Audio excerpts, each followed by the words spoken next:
Czajnikowy.pl. Dobra herbata. Witam Was bardzo serdecznie w kolejnym odcinku Czajnikowego. Dzisiaj zajmiemy się białą herbatą Pajmutan. Zapraszam serdecznie.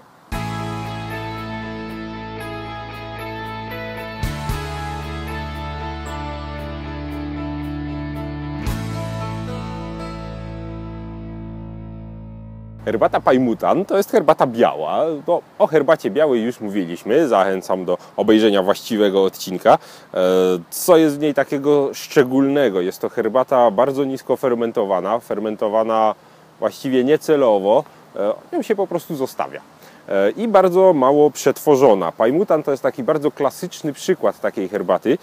I Pajmutan jest to herbata, która jest uznawana za drugą w kolejności najlepszą białą herbatę. No nie zalicza się do 10 wielkich herbat chińskich, ale uważam, że niesłusznie.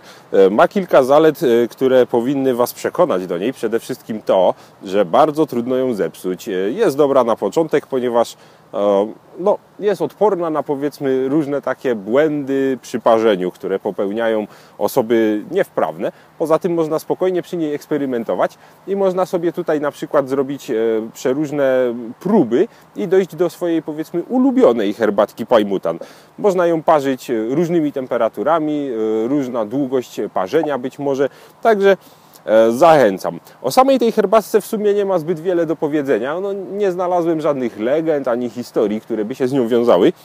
Co istotne, jest to oczywiście herbatka zbierana z samego czubka herbacianego krzewu, czyli jak pamiętacie, pączek i pierwszy listek, a czasem pierwszy i drugi listek, ale zwykle pączek i listek po prostu, które są tutaj widoczne. W samej herbatce znajdują się również łodyżki, badyle, gałązki, bo tak jak mówiłem, herbatka ta nie jest obrabiana. Jak widzicie na przykład zieloną herbatę, która ma wszystkie listki identyczne, równiutko, żadnych patyczków, to już jest efekt właśnie obróbki. Tu można powiedzieć, że jest to bardzo naturalna herbata, tak powinno być przy każdej białej. Ona jest po prostu zbierana, następnie na słońcu sobie lekko schnie, zaczyna się taka wstępna fermentacja, a potem się ją podgrzewa, żeby tę fermentację przerwać, i jest gotowa. Także jest tu wszystko, co zebrano, i ma taki charakterystyczny szarawo-zielony kolor listków. I są również te pączki włochate, spróbuję jeden wyciągnąć. Mamy to, co pamiętacie z herbatki Baihao Yinzhen, czyli tej uznawanej za najlepszą. Ona się składa tylko z tych włochatych tipsów, a tutaj jest tips i listek. Herbatka Pajmutan pochodzi z prowincji Fujian. Tam jest uprawiana przede wszystkim z dwóch konkretnych szczepów herbacianych, czyli krótko mówiąc szczepów, mam na myśli takiej odmiany herbaty, która swoje cechy jest w stanie przekazać kolejnym pokoleniom. To wtedy się nazywa już szczep. I właśnie dwa szczepy podstawowe do produkcji tej herbatki.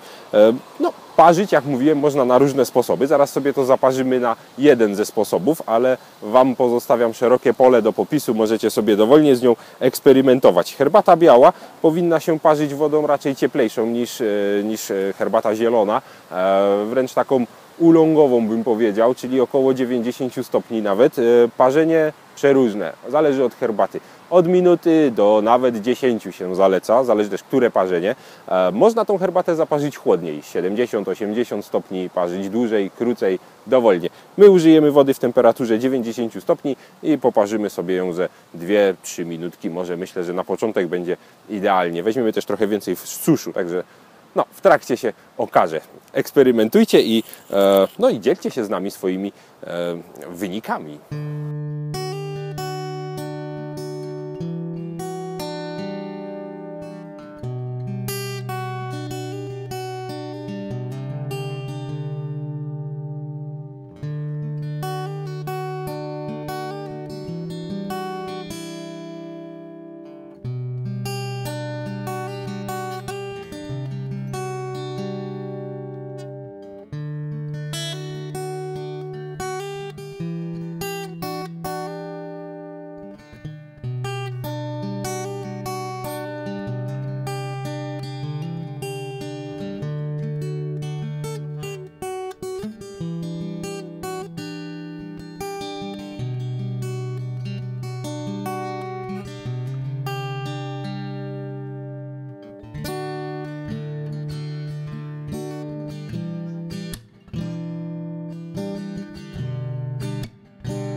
herbatka zaparzona. Piękny, żółtawy kolorek. Charakterystyczny, przyjemny, jedwabisty aromat. Tak się go czasem określa. Wspaniała. Naprawdę pyszna. Słuchajcie, musicie wiedzieć, że po polsku pajmutan to jest biała piwonia. I skąd ta nazwa? No otóż piwonia jest w Chinach uznawana za bardzo taką szlachetną i piękną roślinkę, która w dodatku ma znaczenia, powiedzmy, wróży szczęście, pomyślność. No i tutaj niektórzy doszukują się w nucie pajmutana właśnie lekkiego posmaku piwoni, aromatu kwiatów piwoni. Niektórzy uważają, że sam pączek z listkiem przypomina nieco piwonię. Fakt jest taki, że jest to roślina uważana za bardzo szlachetną, sadzona w ogrodach i bardzo doceniana, także no, ma to podnieść rangę pajmutana, ale myślę, że nie trzeba go reklamować. Naprawdę świetna herbata, idealna biała na początek. No i pamiętajcie, że bardzo zdrowa. Herbata biała, mnóstwo przeciwutleniaczy, masa witamin, szalenie korzystna dla naszego organizmu. No i przepyszna. Może nie idealna na jesień, ale myślę, że znajdzie swoich miłośników o każdej porze roku. Ja piję ją bez przerwy. To tyle, co na temat pajmutana. Do zobaczenia w kolejnych naszych odcinkach i na naszej stronie czajnikowy.pl. Do zobaczenia.